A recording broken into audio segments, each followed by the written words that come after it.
আমন্ত্রণ সংবাদ রাতে, সাথে আছে বিপাশা চক্রবর্তী। বিএনপি নেতা ইশরাক হোসেনকে ঢাকার দক্ষিণ সিটির মেয়রের দায়িত্ব বুঝিয়ে দিতে বুধবার সকাল 10টা পর্যন্ত সময় বেঁধে দিয়েছেন আন্দোলনকারীরা। এ সময়ের মধ্যে দাবি আদায় না হলে আরও কঠোর কর্মসূচির হুঁশিয়ারি দেন তারা। মঙ্গলবার বিকেলে এই আলটিমেটাম দেন বিএনপি নেতাকর্মীরা। তন্দ্রা তারুণ্যের রিপোর্ট। বিএনপি নেতা ইশরাক হোসেনকে মেয়রের দায়িত্ব বুঝিয়ে দেওয়ার দাবিতে পঞ্চম দিন পেরিয়ে টানা ষষ্ঠ দিনের মতো আন্দোলন করছে ইশরাকের সমর্থকরা। তাদের নানা স্লোগানে উত্তাল নগর ভবন ও আশেপাশের এলাকা। মঙ্গলবার সকাল থেকে ঢাকা দক্ষিণ সিটি কর্পোরেশনের প্রধান কার্যালয় নগর ভবনের সামনে আসতে শুরু করে ঢাকা মহানগরের সাধারণ ভোটাররা। বেলা বাড়ার সঙ্গে সঙ্গে রাজধানীর বিভিন্ন স্থান থেকে ছোট ছোট মিছিল নিয়ে বিএনপির বিভিন্ন ওয়ার্ড ইউনিটের নেতাকর্মীরা নগর ভবন ও এর আশেপাশের সড়ক বন্ধ করে অবস্থান কর্মসূচিতে অংশ নেন। এ সময় ইশরাক হোসেনকে অবিলম্বে মেয়রের দায়িত্ব বুঝিয়ে দিতে নানা স্লোগান দিতে থাকেন তারা। একই সঙ্গে স্থানীয় সরকার মন্ত্রণালয়ের উপদেষ্টা আসিফ মাহমুদের পদত্যাগের দাবি জানান তারা। অবৈধ আসিফরে পদত্যাগ করে আমাদের ইশরাককে মেয়র হিসেবে ঘোষণা করা হবে। এরা ভয় পাচ্ছে থেকে এই জন্য আমাদের মেয়রকে তারা বসতে দিচ্ছে না। দুর্নীতিবাজ সরকারের চুরি করা বোর্ডে মেয়র না, জনগণের বোর্ডে ভাই মেয়র, পাস করা মেয়র, তার শপথ নিয়ে কেন এত তালবাহানা চলছে? নেতাকর্মীরা বলেন ইশরাক হোসেনকে মেয়রের চেয়ারে না বসালে প্রয়োজনে অনশনে যাবেন।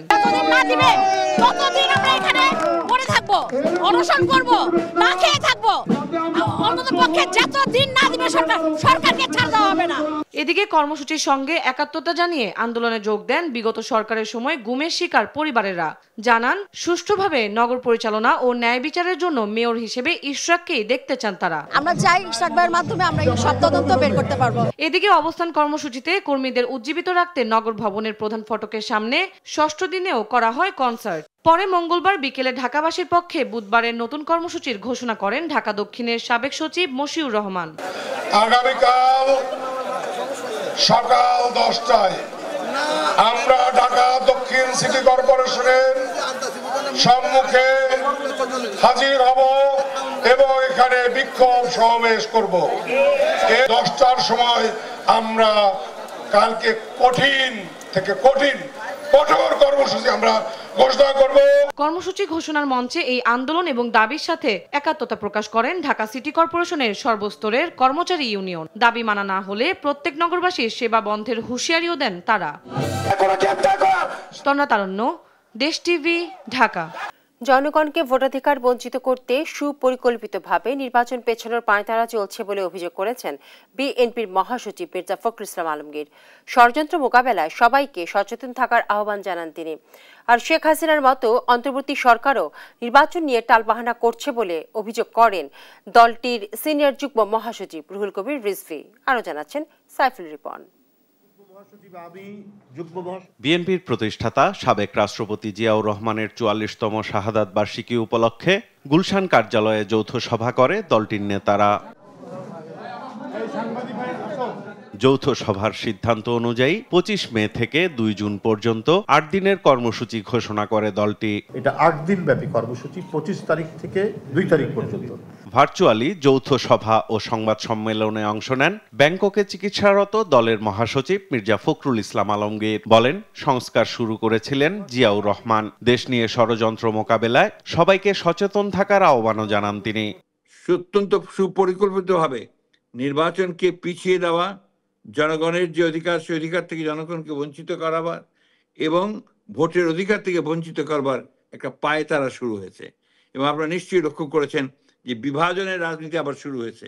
আমরা দেখতে পাচ্ছি যে কিছু মানুষ যারা সরকারের মধ্যে অনুপ্রবেশ ঘটিয়ে বাংলাদেশকে ভিন্ন দিকে নিয়ে যাওয়ার চেষ্টা করছে।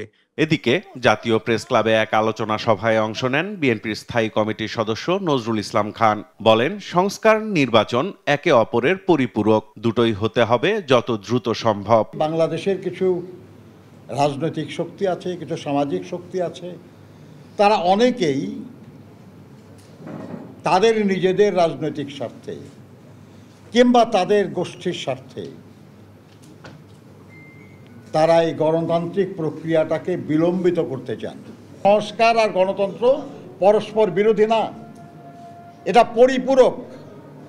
একটার জন্য আরেকটাকে আটকে রাখার কোনো সুযোগ নাই। 24-এর গণ অভ্যুত্থানে আহত রাকিবুল হাসান ও তার পরিবারের সঙ্গে সাক্ষাৎ করতে রাজধানীর খিলক্ষেতের বাসায় যায় আমরা বিএনপি পরিবার। পরে বিএনপির সিনিয়র যুগ্ম মহাসচিব রুহুল কবির রিজভী বলেন, নির্বাচন নিয়ে টালবাহানা করছে অন্তর্বর্তী সরকার। জনগণ 15 বছর যেটি বঞ্চিত হয়েছে একটা অবাধ সুষ্ঠু নির্বাচন, ভোট কেন্দ্রে গিয়ে ভোট দিতে, সেই বঞ্চনা থেকে আজও মুক্তি হয়নি। আজও এই অন্তর্বর্তীকালীন সরকার শেখ হাসিনার মতোই নির্বাচন নিয়ে টালবাহানা করছে। সরকার গায়ের জোরে ইশরাক হোসেনের ঢাকা দক্ষিণ সিটি কর্পোরেশনের মেয়র হিসেবে শপথ আটকে রেখেছে বলেও অভিযোগ করেন রুহুল কবির রিজভী। সরকার গায়ের জোরে তাকে মেয়র হতে দিচ্ছে না। সাইফুল রিপন, দেশ টিভি, ঢাকা।